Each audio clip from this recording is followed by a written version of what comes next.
Hello everyone, welcome to another video. In this video, we're going to talk about beauty dish. Beauty dish is probably the most overlooked light modifier for portrait photography. Many photographers believe it's simply not going to work. Some people think it will work, but the result will be some work compromise because you probably need to spend more time doing on the post editing. But based on my experience, not only can get amazing result with beauty dish, beauty dish also has unique lighting characters that those large light modifier can't replicate.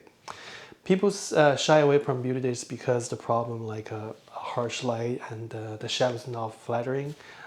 In this video, I'm going to show you how you can use beauty dish properly so you can fully take advantage of beauty dish strength and in the meantime avoid those problems. Okay, let's get started. First, let's talk about what exactly this unique lighting character of beauty dish. So when we choose the lighting modifier, there are many choices like a large softbox, umbrellas, large reflectors. All these lights are designed to create this like a very nice, soft, even light. Can create this like a beautiful, smooth transition between the highlight and shadow.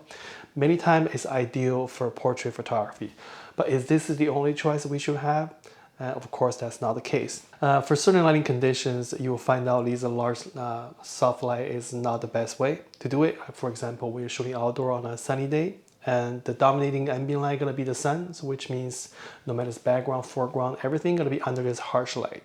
So how do we exactly describe this harsh light? It basically means like the highlight is very bright, the shadows are very dark, and you have very like harsh transition between the light and shadow.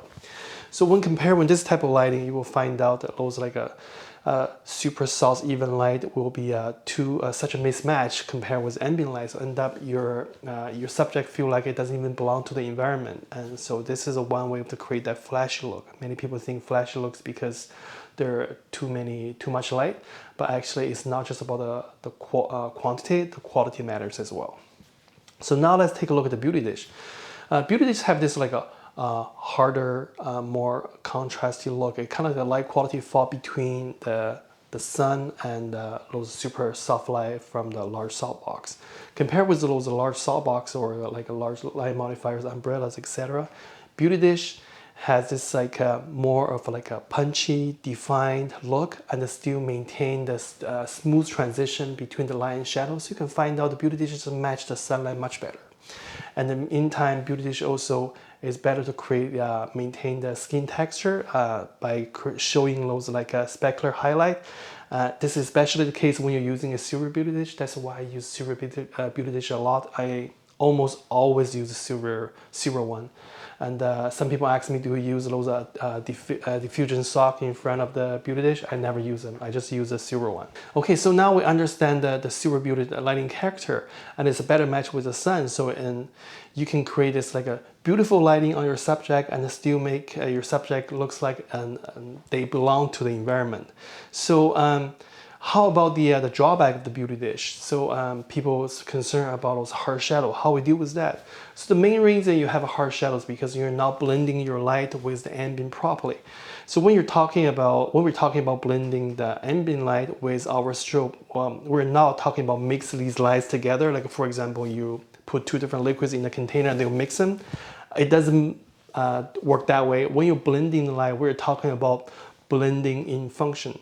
I have a video talk this in more detail. I'll leave it on the description below. But when we're talking about using beauty dish on a sunny day, most likely your beauty dish gonna work as the key light and the ambient gonna work as the fill light and the kicker light. So we talk about blending the function, right? So basically it's the key light, fill light, and the kicker light, and then you have the ambient and you have your light, your strobe light. So you're gonna decide so which one gonna work as a key light and the fill light and the kicker light. So when you're using beauty dish on a sunny day, most of the time beauty dish is gonna work as a key light. The reason for that is because the other two scenarios just unlikely. For example, if beauty dish does not work as a key light and is the sun work as a key light, and then the light on your subject gonna be too harsh, and then that kind of defeats the purpose because the whole reason we use artificial light is because we want to avoid the harsh sun, right? And then if you want to use the beauty dish as the fill light and that doesn't work as well, because the beauty dish, like what we just talked about, they are more harder, more punchy look, more defined. So it's not like, it doesn't fit the character of the fill light. Like give you example, if you're shooting in studio, you're using beauty dish, and then you add a fill light, you usually use a large softbox or use a flash pointing on the ceiling, and then create this large soft light. So when you use fill light, you always need the light to be large and soft. And apparently beauty dish is not a good fit for that. So because of these reasons, most likely you're going to use a beauty dish as the key light. So then why we have this harsh shadow? The harsh shadows come because you're not properly manage your fill light.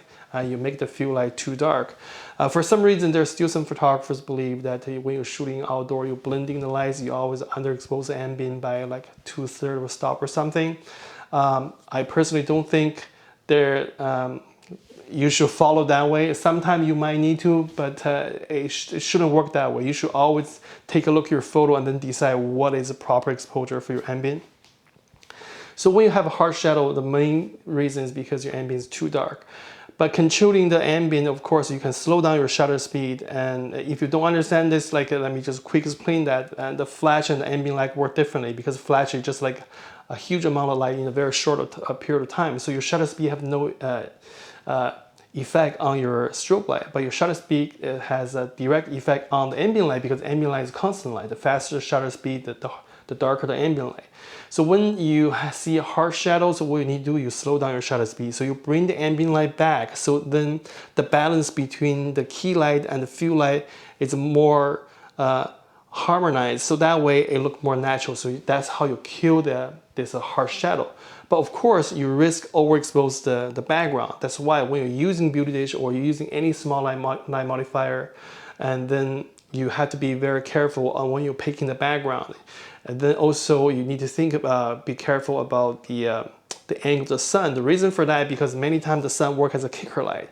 If the sun is not coming from the right angle, the sun may make the kicker light too big, and then when your shutter speed is too slow, then you might have a large area on your subject, and that was overexposed. Like, so when the sun is right beside your subject, the kicker light will be very thin just around your subject. When it's come almost from the side, maybe whole half of the face gonna be under the sun. So that's something you're gonna avoid. So you need to pay attention to the angle of the sun. You also need to pay attention to the background. You wanna avoid the background that are too bright already. So when you slow down your shutter speed, your background is gonna be overexposed. Like for example, normally you don't want to choose the sky as the background, because sky normally is bright on the sunny day. So when you slow down your shutter speed, the sky is just gonna be overexposed, not any detail in there anyway. So be careful when you're picking the background, and then adjust your shutter speed so the fill light and the key light can be better managed together. So now we covered the situation about the sunny day. So how about the overcasting day? So let me tell you this, beauty dish is not the best choice for shooting on the overcasting day. The reason is very obvious. So when we're shooting on the overcasting day, the ambient light completely changed. It's not the harsh light anymore, it's everywhere soft. The foreground, background, the light is all soft everywhere. Now the beauty dish is gonna become the mismatch, because it's too hard, too punchy compared with the ambient light. So no matter you want to use it as a key light, fill light, or kicker light, it somehow feels too harsh, and then it gives you those like a fake look. That's when the softbox come into play. For me, the go-to choice for that will be the 2x3 and 1x3 softbox. Because this video is talking about beauty dish, I don't want to go too detailed in that. But anyway, in general, avoid using beauty dish on the overcasting day. Okay, the conclusion. The conclusion is beauty dish is a super good light modifier if you want to shoot on a sunny day, because light quality matches that much better. When you're shooting on a sunny day, most time you're going to use the beauty dish as a key light, and then to avoid the harsh shadow, you need to play with your shutter speed to better blend in, let more of the fill light in, so it's better blending together. And then when you do so, be careful when you're picking your background, and also to pay attention to the angle of the sun. If you get all these managed together, you're gonna have a super awesome photo with like beautiful specular highlight, very smooth transition between highlight and shadow. The light still looks soft, and then the most important thing, your subject looks like it belongs to the environment. And then the second thing is avoid using beauty dish on the overcasting day. Beauty dish have all these benefits. It just like all these benefits will be gone when you're shooting on the overcasting day, because the lighting quality just too different from the ambient light on the overcasting day. Okay, so that's all I want to talk about Beauty Dish. And if you guys have any questions, just leave on the comments. I'll try to answer as much as I can. And then also, I really appreciate if you can leave a like and subscribe if you haven't done so. And then I'll see you next time.